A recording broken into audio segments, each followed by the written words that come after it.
olóyè Sunday Adéyẹmọ Ìgbòho ṣẹ̀ṣẹ̀ padà sílé ni gbogbo alábá Ìgbòho yọ̀ gbogbo alábá Ìgbòho dúpẹ́ èmi rò pé ó yẹ kí a tún máa gbọ́ awuyewuye ńgbà tí ẹni wá dé sílé padà so ẹ mọ̀ mi bí n ò bá rídìí ogun mi ò ní pójú ogun yá ọ̀rọ̀ tí wọ́n sọ lálẹ́ yìí ẹ̀yin ọ̀jọ̀gbọ́n mo fẹ́ kẹ́ bá ń fetí ayọ̀ gbọ́ torí pé tó bá ti ń di lemọ́lemọ́ tó sì ń di gbọmọgbọmọ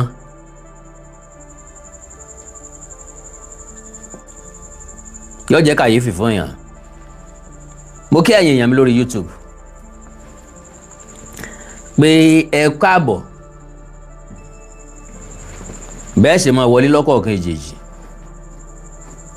ẹ káàbọ̀ sáàrin wa yóò wù mí tẹ́ bá bá mi pín prógrámù yìí dọ́dọ̀ èèyàn bíi méjì mẹ́ta tàbápọ̀ níye a lè sọ̀rọ̀ tá a fẹ́ sọ lẹ́ẹ̀kan náà yóò lè ní ìtumọ̀ tó yẹ kó ní lẹ́ẹ̀kan náà yóò lè jíṣẹ́ tá a fẹ́ kọjá lẹ́ẹ̀kan náà olóyè Sunday Adéyẹmọ Ìgbòho òun náà ni àwọn ọ̀dọ́mọdé méjì kan ni wọ́n ń gbépò yẹnu káàkiri ọ̀rọ̀ ń ti wá dọ́dọ̀ bàbá wọn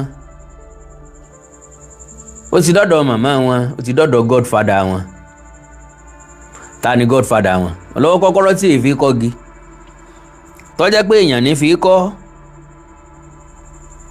ẹnìkan ṣoṣo òun náà ni mo tún rí tí pépà kan tó ń gbé yìí Sunday Igboho 2027 Sunday Igboho orders abduction of comedian funny thinker one order for vowing to support Obi for presidency. Can you imagine that?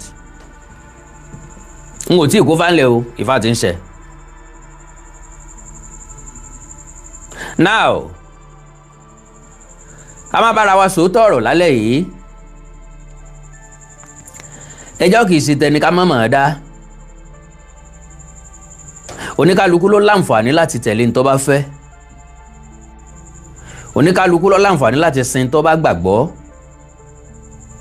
oníkálukú ló láǹfààní láti support ẹni tó bá wù ú no dispute about that ṣùgbọ́n ọmọkùnrin tí wọ́n ń pè ní funny thinker máa play nǹkan tó ṣe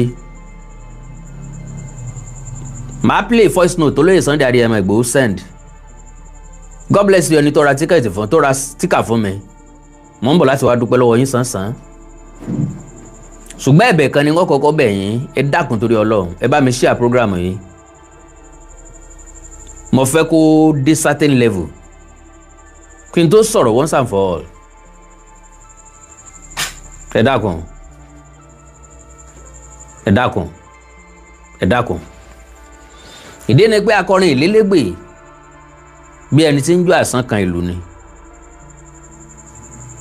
Ọmọyẹlé Sowore bá wọn gbé ṣe mọ̀ wípé ẹ̀sìn ọ̀tá ẹni ìga ara mọ́tò wọn lálòkù ọkọ̀ lára làbìlàbì torí agajọ̀ táwọn ń gbénú olórí burúkú ìfẹ́ràn olóríire Ọmọyẹlé Sowore ò fẹ́ràn Sunday Igboho látilẹ̀ ọ̀rẹ́ làwa pé a mọ̀ pé ọ̀tá ni lóòótọ́ kálukú wa ló ní àǹfààní àti ẹ̀tọ́ sí ìrònú rẹ̀ tàbí nǹkan tó wù láti ṣe kálukú wa ní déédéé máa ń jí ní ó mọ̀ pòrò ọ̀nà tó fẹ́ tọ̀ ibi tí mo fẹ́ sọ̀rọ̀ sí lélẹ̀ ibi tí mo fẹ́ sọ̀rọ̀ gbà lélẹ̀ yìí o like I do say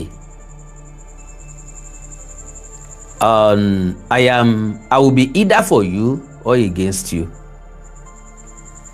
bọ́rọ̀ lọ́ọ̀yà náà ṣe rí nìyẹn lawyer will either be for you or be against you ìsídà kan rojọ́ gbé ọ lẹ́sẹ̀ tàbí kan rojọ́ takò ọ ntí lọ́ọ̀yà wá sí ilé ẹjọ́ nìyẹn ntí wọ́n lọ kọ́ nù ọlọ́mọdé arẹjọ́ kì í ṣàdúrà lọ́ọ̀yà so ṣùgbọ́n àwọn èèyàn kan wà desperate lórí social media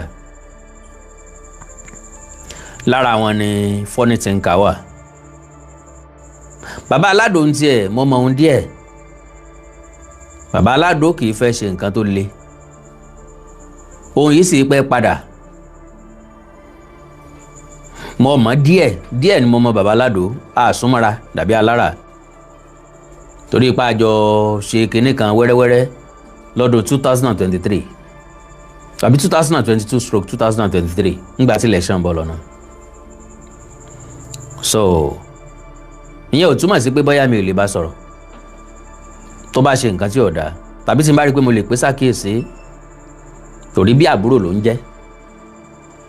Babalado dẹ̀ wà responsible. Ẹ kàn lè blame anybody fún anything tán bá ń ṣe gẹ́gẹ́ bí content torí pé bí tá a bá mọ̀ lóde làákìlú mọ́ níbi tí ọgbẹ́ èèyàn bá dẹ̀ mọ́ lórí nǹkan kan náà ni ó ṣe é. So mi blame ìkankan nù wọn. Bẹ́ẹ̀ bá gbàgbé mo ti gbéná wojú ọmọ tán pè ní funny thinker yẹn rí lórí ọ̀rọ̀ mọ́sọ̀ òyìnbó ńgbà tó fẹ́ fi tìpátìkúùkù lórí ètò mọ́sọ̀ òyìnbó tí mo béèrè pé ṣé agídí náà fi invite èèyàn ni ẹni yóò invite ẹ dẹ̀ fi lọ́rùn lẹ̀ bó ṣe ń kàn lábùkù lọ ń yẹ̀yẹ́ rẹ̀ igbádogójì èrò wájà kí n tó jáde bí bẹ́ẹ̀ náà ló ṣe ní ọ̀rọ̀ Oríyọmí Hamzat bẹ́ẹ̀ ló ṣe lórí ọ̀rọ̀ Kọ́lá Olóòtú ọmọ Àdábánijà kí ló dé kí ni mò ń ṣèwọ́ tó yẹ jẹ́ pé àwọn tó bá ga jù ọ lọ tàbí tó wà lókè ńlọ ọmọ ń fẹ́ fà wálẹ̀ ńlọ ọmọ ń fẹ́ taako ọlọ́ọ̀lẹ́bùn nù ọpọlọ lò kálukú wa ló lórí ọ̀fẹ́ àti lo ẹ̀bùn ẹ̀. So now ìgbéga ẹnìkankan ò sí lọ́wọ́ ẹnìkankan Ọlọ́run ọba nìkan ní gbé ẹ̀dá ga. If anybody promise you I will lift you up baba ńlá rọ ni o ẹni tó ló ń fẹ́ lift èèyàn up ó lè má gbáyé rí ìgbà tí èèyàn bá dókè. Kò sẹ́ni tí ò ní potential náà méjèèjì ṣùgbọ́n ẹ̀jẹ̀ ọmọdé ń gbà míì náà a lè blame ẹ̀ kò sẹ́ni tí ò ṣèwé rí. So ìyẹn jẹ́ láyé ìgbà yẹn lórí ọ̀rọ̀ yẹn bóyá ọdún tó lọ ńlá sọ̀rọ̀ ń pa ẹ̀ ó bú mi ó ṣépè fún mi mo sì fún ní ìwọ̀nba gbólóhùn tí mo lè fún gẹ́gẹ́ bí àgbà torí pẹ́nu àgbà ló bí igbó. Yorùbá ní kò bá kùn gbé ọ̀rọ̀ ń bẹ lódò okùn ká gbó ká tọ́ ń bẹ lẹ́nu àgbà. Ilé fi ní ìta bá fi jọmọdé lọ àìfi hàn bá bá fi hàn àìfi lè lọ́wọ́. The guy is so desperate. Oríṣiríṣi ọ̀nà ló fẹ́ tọ́ ó sáfẹ́ trend. Ó ti trend báyìí. Báwo ni yóò ṣe sustain trending? Kí ni tó trend lé lórí? Kí ni sustainability tó trend lé lórí? Kí ni tó fẹ́ mú jáde ń bẹ at the end of the day? Torí pé wọ́n máa ń bá àyàn wáṣẹ́ ni wọ́n ì bá àyàn ṣe.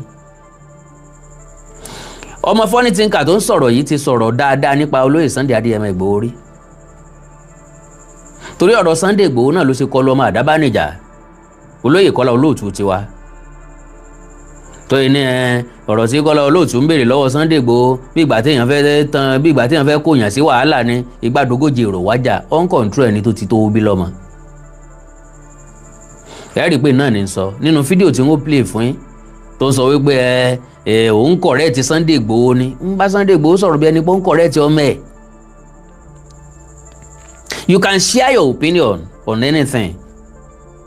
You cannot mandate your opinion on anybody. Okay o, alájà ń lòsù àrè rọ̀bọ̀. Àjẹpọ̀ ọmọ jẹ́ ní kéégún ọlọ dẹ́rù bá eégún débì ọ̀pàjẹ́ kí lẹ̀sẹ̀ tí eégún dá tájẹ́ ọ̀dá àbí lẹ̀sẹ̀ tájẹ́ dá tí eégún ọ̀dá wọn méjèèjì jọ pààyàn ni. Now n ò ní fẹ́ ká lo àmì fàágùn. Sahara Reporter nìkan kọ́ ló gbé ọ̀rọ̀ yìí. Ntí kálukú wọn sọ ni pé Ìgbòho threaten funny thinker. Yóò wá wò mí gẹ́gẹ́ bí abiyamọ. Kẹ́ bá ń gbójú ayọ̀ sókè.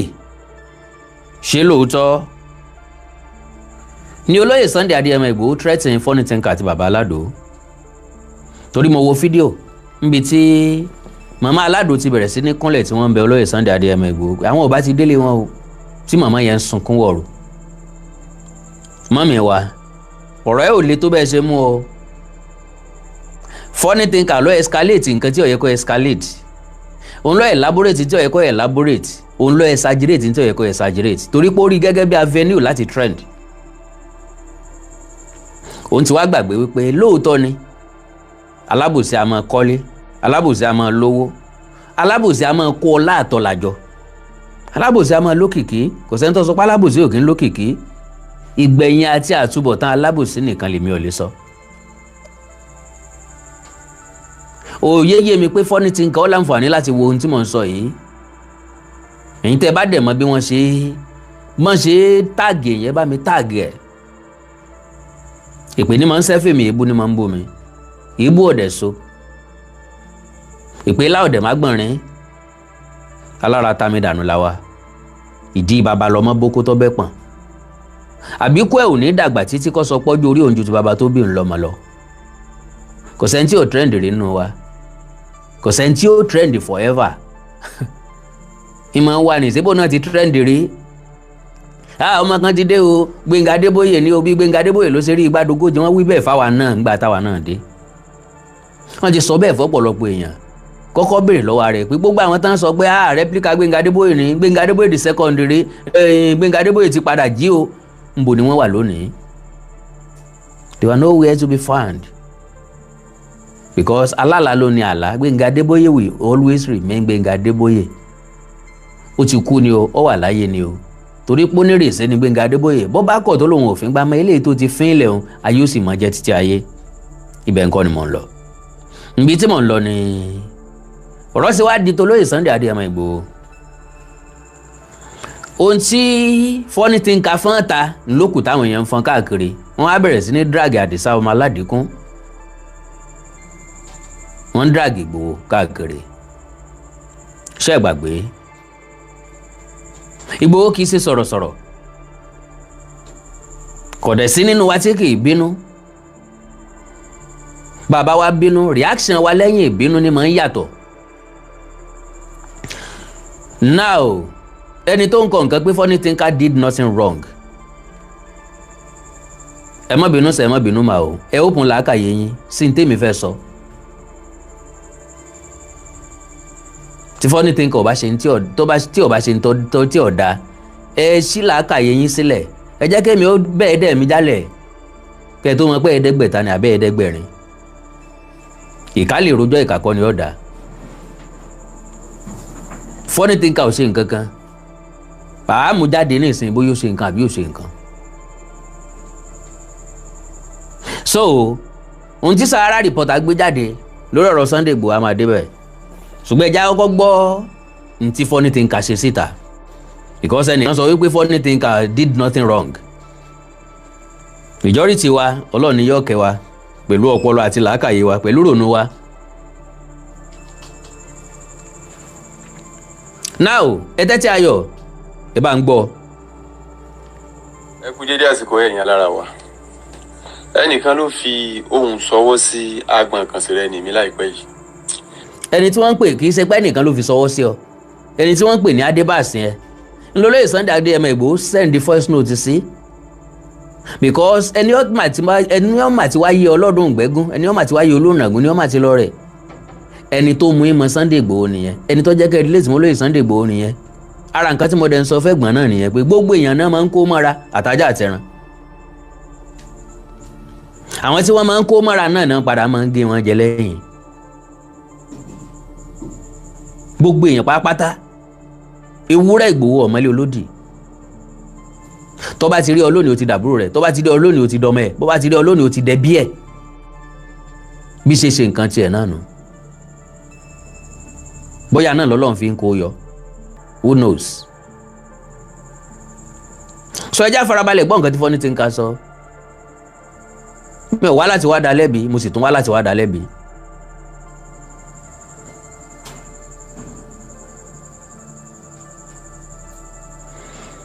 Ẹ dákun ẹjá jọ rí ìgbóná. Hello Adébàs àti Aládò àti funny thinker láàrin 24 hours. Ó gbọ́dọ̀ mú àwọn méjèèjì lọ́dọ̀ mi, délé ọ̀dọ̀ mi Ìbàdàn. Tó bá mú ọ̀dọ̀ mi, wàláì ntẹ̀ tí lè sọ pé kó tó lè ṣẹlẹ̀ láàrin mi àti ẹ. Mo nígbàgbọ́ pé ẹ̀yin abiyamọ gbọ́ dáadáa. Hello Adébàs àti Funny Thinker o àti Alado o gbọ́dọ̀ mú àwọn méjèèjì délé mi ńbàdàn. Ẹ dákun sí threat nìyẹn. Ṣé wọ́n ní kán rè pa wọn ni àbí wọ́n ní kán rè bọ bẹ́ wọn lórí àbí wọ́n ní kán lọ fi nǹkan ṣe wọ́n? Mú wọn wá síwájú mi kí wọ́n wá sọ nǹkan tó ń sọ yẹn lójú mi tàbí kán wá bẹ̀bẹ̀. Ẹlẹ́sìn apology video. Ẹni Igboho sọ pé òun ò gba apology video pé kẹ́ ẹ wá fúnra lára yín ni kó òun wá béèrè tó bá fẹ́ béèrè lọ́wọ́ yín. Ẹni tó mú wá náà ló sọ pé kó mú wá padà fúnra lára rẹ̀. Ìwọ ló máa wọn ọmọ yìí wá sọ́dọ̀ mi dẹ́ẹ̀ mú wọn wá padà fúnra rẹ̀. Threatening wá dà ń bẹ̀. Ẹnìyẹn dẹ̀ sọ wípé Funny Thinker did nothing wrong. Ẹja wà sensible a bit. Ẹja aláròjinlẹ̀ a bit. Nobody hate anybody. Tẹ̀tẹ̀ òpópó ti lóminú tẹ́lẹ̀ kójú tó rọ̀ sí. Gàgà gúgú kọ́ làtùpẹ́ ń bá lè pọ̀ ní tán náà alẹ́. It is not how far but how well. So now ohun tí Igboho try láti sọ ni pé kí wọ́n máa àwọn méjèèjì wá sọ́dọ̀. Ẹ gbọ́rọ̀ Funny Thinker o. Àkọ́kọ́ náà bọ́ bá ṣe bí ìṣe tèmi ikú kan ò ní pàgbà kí wọ́n wá po lórí rẹ̀ tí lágọ̀ọ́ ara o. Sọ̀rọ̀ òkú náà sọ ń bẹ̀ kí ni tó jẹ mọ́rọ̀ òkú nù tán tí a play yẹn nìsín. Èyí tó túmọ̀ sí pé kò sí ní tí ó ṣẹlẹ̀ ṣùgbọ́n àyíbá mọ̀gbà tómi ń pani bí ọtí àìsí mọ̀gbà tí orí a máa ṣe bí ẹni fẹ́ wújú sí apá ẹni lọ ni mo ṣe pé kí n fi ọ̀dọ̀ yín ná kí àwọn ìjọba náà ó sì take note tó bá jẹ́ wípé ọ̀tọ̀ ó sì tọ̀nà láti mọ ẹdún kòkò mọ́ èèyàn nínú ìlú tó lọ́ba tó níjòyè ẹ bá ní fi èyí pamọ́ ná ẹ̀yin alára wa wọ́n ń bọ̀ wọ́n èdè. Ẹ máa gbọ́ mi. Ẹ kú dédé àsìkò ẹ̀yin alára wa. Àkọ́kọ́ ní ẹni àtìrànmọ́ ò gbọ́dọ̀ dákẹ́ tó bá ṣe bẹ́ẹ̀ yọ jẹ̀bi. Ọ̀rọ̀ lórí àwa àti Monday Igboho tá a ti ń bá bọ̀ látàná. Now olóyè Sunday Adéyẹmọ Igboho ni ó di Monday Igboho.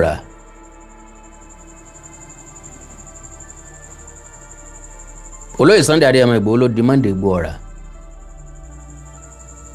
Àbí ká béèrè lọ́wọ́ Funny Thinker, is there another video or another voice note tí Sunday Igboho ti sọ̀rọ̀? Tá a fi lè sọ pé ó mìíní nǹkan kan o, àbó fẹ́ ṣe nǹkan kan o, àbí ó wà after nǹkan kan, àbí ó wà into something. So ju voice note eléyìí tí mo play yẹn náà lọ.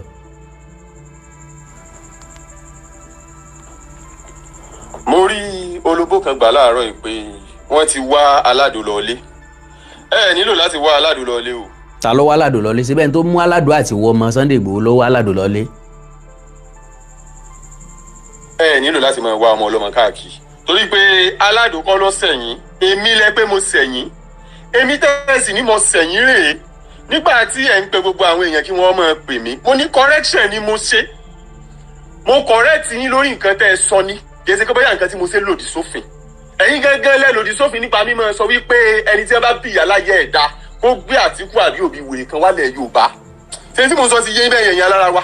Ẹ̀yin lẹ lòdì sófin torí pé òfin orílẹ̀-èdè gba ẹnikẹ́ni láàyè pàápàá jùlọ olóṣèlú kí olóṣèlú láti campaign yẹn ní wíwẹ̀ tó bá wù ní ti ọ̀rọ̀ orílẹ̀-èdè yìí. Now ẹ jẹ́ kí n sáré rán ọ̀gbẹ́ni tí ń sọ̀rọ̀ yìí àti àwọn tí wọ́n ń support ẹ̀ pàápàá jùlọ ń comment section kí n sáré rán wọn létí ń pé ní 2023 kò sẹ́ni tó tó bẹ́ẹ̀ láti campaign Bọ́lá Tinubu ní east ní south east ní gbogbo ìpínlẹ̀ tó jẹ́ ti Igbo kò sẹ́ni tó tó bẹ́ẹ̀ láti dárúkọ àwọn tó lẹ pósítà Tinubu wọ́n lù wọ́n fẹ́ lù wọ́n pa ẹni tó dìbò fún Tinubu ńbẹ wọ́n lù wọ́n fẹ́ lù pa láti polling unit ńbẹ láti voting center ní gbogbo ilẹ̀ Igbo pàápàá kò síbi tó ti máa rí picture Bọ́lá Ahmed Tinubu kí ni wọ́n ń ṣàwá Yorùbá ọgbọ́n àgbọ́njú ìmọ̀ àmọ̀jú ń yọ wá lẹ́nu ìfẹ́ àníjù a mọ̀ ṣe bí ẹni tó jẹ́ saint a mọ̀ ṣe bí ẹni pàwọ́ la fẹ́ràn ẹ̀yà míì ọ̀dẹ̀ fẹ́ràn yín ẹ mọ̀ ṣe bí ẹni pẹ́yìn lẹ kó yàn mọ́ra jù tí Sunday Igboho bá sọ bẹ́ẹ̀ ṣé Sunday Igboho mìíní ẹ̀ kálukú ló máa choose ẹni tó bá fẹ́ tẹ̀lé, ẹni tó bá wù mí mo máa tẹ̀lé. Nobody will teach me who to follow and who not to follow. Kí ló dé táwa náà ò fohùn ṣọ̀kan rí lọ́dọ̀ wa, tàbí tá a bá fohùn ṣọ̀kan kí ló dé tá a máa wòran? O lè l'opinion tiẹ̀ lóòótọ́ ni. And okay o, ńgbà tó wá sọ̀rọ̀ o, tó mọ̀ pé ọkọ̀ rẹ̀ tó lè Sunday Adéyẹmọ Ìgbòho ni, tó sì mọ̀ wípé ọ̀rọ̀ tó sọ ò lòdì sófin, ìwọ gangan sọ fúnra lára ẹ nísìnyí pé lóye Sunday Adéyẹmọ Ìgbòho ló lòdì sófin. Nípa yìí sọ pé kẹ́nìkan kan mọ̀ wá kọ́ campaign nílẹ̀ Yorùbá, ṣé campaign ti dé? Ṣé wọn ò wá campaign? Ṣé wọn ò ní wá campaign? Ẹ ń bá wá campaign bó ni wọ́n ti dá dúró? Ṣé tó wà ń Ìbàdàn ni ó di ẹni tó bá fẹ́ campaign l'Èkìtì lọ́wọ́, àbẹ̀ tó bá fẹ́ campaign l'Oǹdó, àbẹ̀ tó bá fẹ́ campaign l'Èkó, àbẹ̀ tó bá fẹ́ campaign l'Ògùn State? Kí ló dé tí àmọ̀jù tí ibẹ̀kùn sàárẹ̀ jẹ́ tí máa ń ṣe wá gbogbo ìgbà?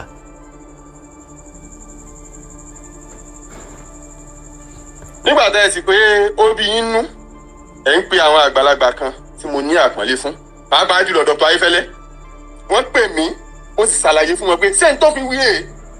Ẹnikẹ́ni tí èèyàn bá ṣẹ̀ tó bá pè èèyàn kan, ẹ bá ń kìlọ̀ fọ́mọ yìí, sẹ́ni yẹn fẹ́ ṣèèyàn níjàmbá ni àbọ̀ fẹ́ kéèyàn correct rẹ̀. Kí wá ló mú threatening dání ń bẹ̀? Àwọn point tèmi fẹ́ mú jáde nìyẹn. Ọ̀rọ̀ threatening dá ń bẹ̀. Adébás àtàládò àti Fọ́nìtìǹkà mú wọn délé mi within 24 hours.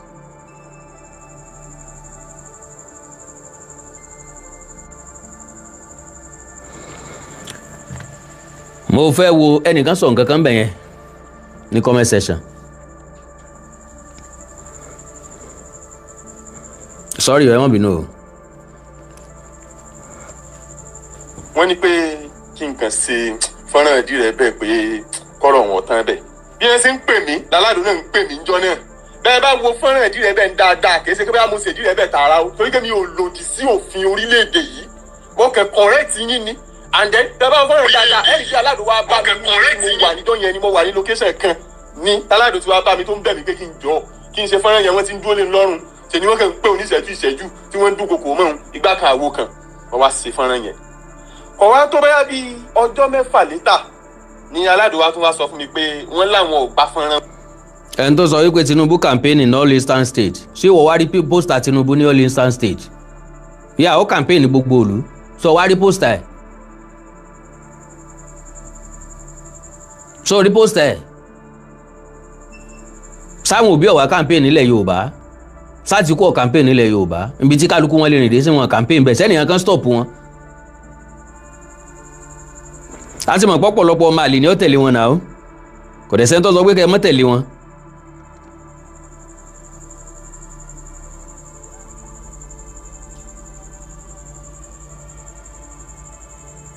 You can't hear my language. Lọ kọ́ language mi.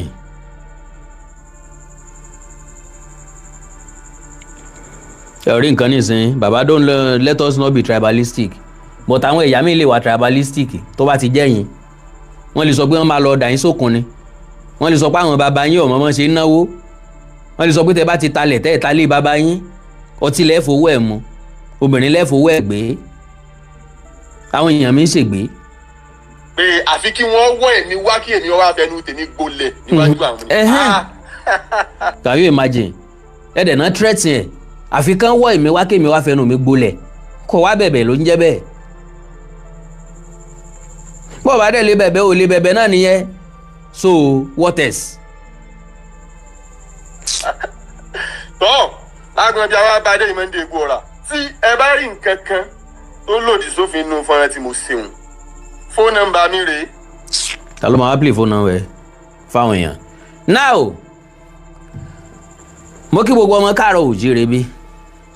Number one, ẹ jẹ́ kí n sáré correct impression kan. Láàrin ìṣẹ́jú kan ọ̀rẹ́ máa ń dọ̀tá o. Láàrin ìṣẹ́jú kan ọ̀tá máa ń dọ̀rẹ́. N tó mú mi wá gangan ni pé this same Fọ́nìtìǹkà ó ti sọ n tó dáa nípa olóyè Sunday Adéyẹmọ Ìgbòho rí.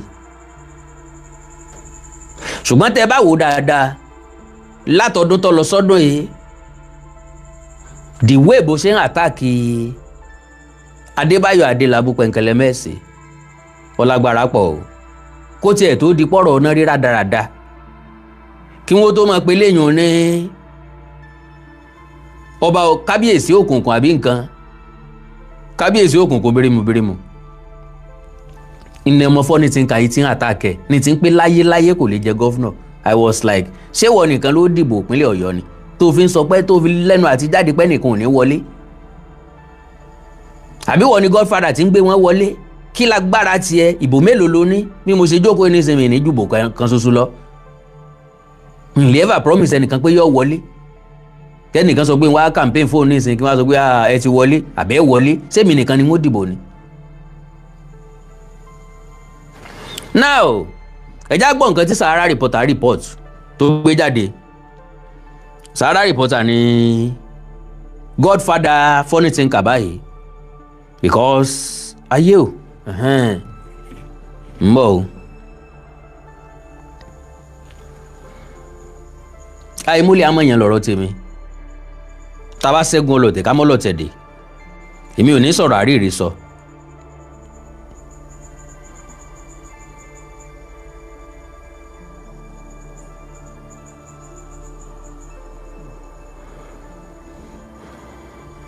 Ibi kan lélẹ́yìí tí funny thinker tó ti comment sí post Ọmọyẹlé Sowore. Thank you so much Sahara Reporters. May God continue to bless Daddy Ọmọyẹlé Sowore. Ẹ kàn take note ẹ ni o. Now ní tí Sahara gbé jáde lélẹ́yìí leaked audio Sunday Igboho orders abduction of TikToker. Funny thinker who filed support for Peter Obi issues 24-hour ultimatum. Ní tí mo fẹ́ proof jáde ń bẹ̀ nìyẹn.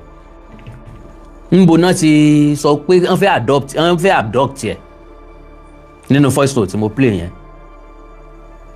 Ẹ má jà wà sentimental, ẹ má jà wà too emotional lórí issue tó bá ṣẹlẹ̀.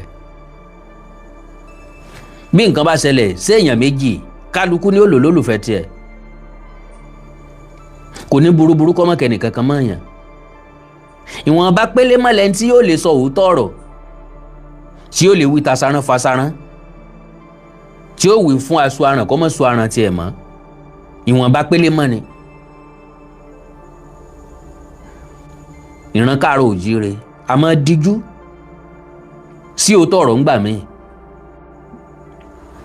Now Sahara Reporter ní àwọn ẹgbẹ́ kan issue statement ẹ jẹ́ á jọ farabalẹ̀ gbọ́. The statement accused Igboho of remaining silent over the kidnapping and killing of Yoruba people who disagree with his political stance. Àwọn èèyàn wo ni wọ́n ní pè níjà security tó wá jẹ́ pé àwọn èèyàn yẹn gbà tá a wádìí wọn ò ní simple disagree pẹ̀lú political stand Sunday Igboho. Igboho ṣẹ̀ṣẹ̀ tó kó obì kan dé ni. Are you expecting him láti dédé bọ́nu igbó mọ̀ wá Fúlàní kan káàkiri láì sọ mímọ̀ sí ìjọba ń bẹ̀ láì sóǹtẹ̀ kankan tó sọ pé ọ̀dà àgbà mọ̀ ṣe lọ. So tó bá tún wá mú kẹ́ẹ̀tún lè sọ wípé aláṣejù ló ń gan aláṣejù tí pọkọ́ ń bàbá tí pọmọ́ ń bàbá. Ṣebí Yorùbá Sociocultural Group ìgbìmọ̀ májò bàjẹ́ ilẹ̀ Yorùbá oríṣiríṣi ẹgbẹ́ ló máa ń kóra wọn jọ at any point in time. Àtàwọn tó relevant àtàwọn tí ò relevant. Àtẹgbẹ́ tí wọ́n fowókọ rẹ̀ lẹ̀ àti ilé ìtàn fowókọ rẹ̀ lẹ̀ wọ́n kàn sádédé sọ orúkọ wọ́n dọ̀rọ̀ ká sádédé sọ ẹgbẹ́ kan lórúkọ tàbí sọ orúkọ fẹ́gbẹ́ kan wá láwọn náà ń jà fúnra Yorùbá. Because àwọn tẹ́ ẹ dárúkọ yìí nìsín ìgbìmọ̀ májò bàjẹ́ ilẹ̀ Yorùbá we don't know them. Nbo wọn wà ń bo lọ́fíìsì wọn. Kí ni tán ti ṣe fúnra Yorùbá rí? Ẹ̀mí ló wọ́n ti gbẹnu wá sọ̀rọ̀ rí. Kí ni ń ṣe àwọn tí wọn ò fi lè fèsì àwọn onísùnmọ̀mí àtàwọn ajínigbé? Kí ló kó àwọn lọ́wọ́ kọ́? Kí ló dá àwọn lọ́wọ́ kọ́? Nbo ni wọn ò ti jẹ́ kó bàjẹ́, kí ni wọn ò jẹ́ kó bàjẹ́, kí ni tí wọ́n tún ṣe ńlẹ̀ káàrọ̀ òjìrè, kí ni impact wọn ní society? We don't know them, I don't know them. Nbo lọ́fíìsì wọn, kí ni wẹ́bsáìtì wọn? Kí ni nọ́mbà ẹni tó jádarí wọn? Iṣẹ́ kí ni wọ́n ṣe fúnra Yorùbá rí? Nbo wọ́n ti bẹ̀rẹ̀ ọdún wo wọ́n kẹ́gbẹ́jọ? àbẹ́gbẹ́ táwọn ọmọ Yíbò ọkàn déédéé lọ sọ lórúkọ ọmọ Yorùbá tí wọ́n máa fin yòó tí wọ́n máa fẹ́ràn Yorùbá lápé ńbẹ̀ tí wọ́n máa stress ìran Yorùbá láti bẹ̀ tí wọ́n máa fúnran Yorùbá ní wàhálà láti bẹ̀ tẹ́ máa rò pọ̀ ọmọ Yorùbá ní í ṣe ẹ lọ wo orí Facebook káàkiri ẹni rọ́pọ̀lọpọ̀ Adékúnlé tó sì jẹ́ pọ̀ ọmọ Yíbò ní bẹ lábẹ́ aṣọ ọ̀pọ̀lọpọ̀ bọ́ba jíròrò tó jẹ́ pọ̀ ọmọ Yíbò ní bẹ lábẹ́ aṣọ ọ̀pọ̀lọpọ̀ Ọláwálé Ọlákúnlé Ọláyẹmí tó jẹ́ ọmọ Yíbò ní bẹ lábẹ́ aṣọ wọ́n mọ̀ bọ́n ṣe ń ṣe fake Facebook account káàkiri fake Instagram account káàkiri fake TikTok account káàkiri orúkọ ọmọ Yorùbá lẹ́ẹ̀mọ́ rí ọmọ Yorùbá náà ni ọmọ takò ẹ̀ máa wò pé akíní ń ṣe Yorùbá tí ń takò Yorùbá ẹ̀ nímọ̀ pọ̀ ọmọ Yíbò ní bẹ lábẹ́ aṣọ. So Yorùbá Sociocultural Group ìgbìmọ̀ májèlébàjẹ́ ilẹ̀ Yorùbá as one self-acclaimed Yorùbá activist Sunday Adeyemo, popularly known as Sunday Igboho, to stop intimidating Yoruba citizens over political differences and instead focus on confronting Fulani terrorists now occupying parts of Kwara State. Ẹ̀yin náà mọ̀ ná Kwara náà. Ẹ̀yin náà lè lọ fèsì àwọn Fulani tó fèsì Kwara. Àbẹ́sẹ̀ ń ròyìn ni. Sẹ́yìn ò rọ́wọ́ láti mú nǹkan jà. Àbẹ́ ẹ̀ mọ̀ náà bẹ̀. Bẹ́ẹ̀ bá mọ̀ náà bẹ̀ sọ pé kó júwe fún yín. Ẹ̀yin náà lọ fèsì àwọn Fulani. The group